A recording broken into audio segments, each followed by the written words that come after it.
নমস্কার বন্ধুরা, গল্পে বলার আসরে আজ শুনব গল্প, একটি মজার গল্প, শিক্ষণীয় গল্প। গ্রীষ্মে গান আর শীতকালে অভুক্ত। কেন এমন হলো ফড়িংয়ের? এই গল্প শুনতে সবাইকে আমন্ত্রণ জানালাম আমাদের এই ইউটিউব চ্যানেলে। সবাই খুব ভালো আছেন? তাহলে সবাইকে প্রণাম জানিয়ে গল্প শুরু করছি। একটি ছোট পিঁপড়ে আমাদের শেখায় জীবনের বড় শিক্ষা। শীতের দিন পিঁপড়েদের জমানো খাবার বৃষ্টির জলে ভিজে গেছে। সব পিঁপড়ে মিলে খাবারগুলো বাইরে এনে রোদে শুকাচ্ছে। ঠিক তখনই এক ক্ষুধার্ত ফড়িং এসে বলল, ভাই পিঁপড়ে, একটু খাবার দেবে? কয়দিন পেটে তো আমার কিছুই পড়েনি।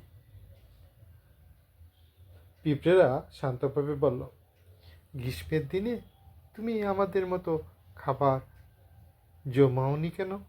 জমিয়ে রাখুনি কেন? সঞ্চয় করে রাখুনি কেন? ফড়িং দীর্ঘশ্বাস ফেলে বলল, তখন তো আনন্দে গান গেয়ে গেয়ে বেরিয়ে গেছি ভাই। শুধু বেরিয়েছি আর গান গাইছি মনের আনন্দে। এ কথা শুনে পিঁপড়েরা হেসে বলল, বেশ তো, গরমের দিনে গান আর শীতের দিনে খিদের জ্বালায় নাচো।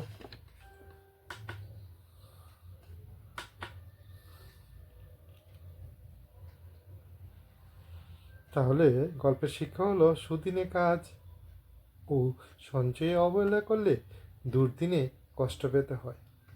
আজকের প্রতিশ্রুতি আগামী দিনের নিরাপত্তা। যদি গল্পটি ভালো লেগে থাকে তাহলে লাইক, শেয়ার ও সাবস্ক্রাইব করবে এবং বন্ধুদের মধ্যে শেয়ার করবে। এই ধরনের গল্প পেতে আমাদের এই চ্যানেলটি Learn and Play Hub with Shibashish like, share ও সাবস্ক্রাইব করবে। তোমাদের মহামূল্যবান মতামত আমাদের কমেন্ট বক্সে জানাবে। সবাই ভালো থাকবে, ছোটরা বড়রা ভালো থাকবেন। গল্প বলা এখানে শেষ হলো। ধন্যবাদ সবাইকে, সবাই খুব ভালো থাকবেন।